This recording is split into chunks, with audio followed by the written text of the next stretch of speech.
রাজধানীর মানিক মিয়া এভিনিউতে ৫ আগস্ট বিকেল ৫টায় জুলাই ঘোষণাপত্র পাঠ করা হবে।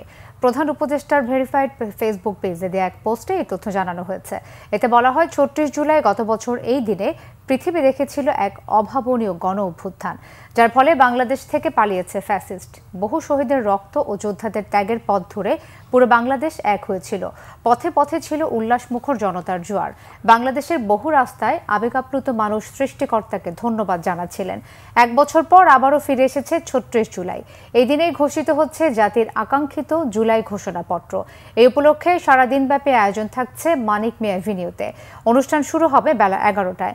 নানা অনুষ্ঠানের ধারাবাহিকতায় বিকেল 5টায় ঐতিহাসিক জুলাই ঘোষণাপত্র পাঠ করা হবে। অনুষ্ঠানের সবশেষ আয়োজন হিসেবে রাত 8টায় থাকছে আর্টসেলের গান। বিএনপি সহ গুরুত্বপূর্ণ রাজনৈতিক দলগুলোর মতামত নিয়ে জুলাই ঘোষণাপত্র চূড়ান্ত করেছে অন্তর্বর্তী সরকার। এই ঘোষণাপত্রের রাষ্ট্রীয় ও সাংবিধানিক স্বীকৃতির বিষয়ে গুরুত্বপূর্ণ দলগুলো রাজি হয়েছে।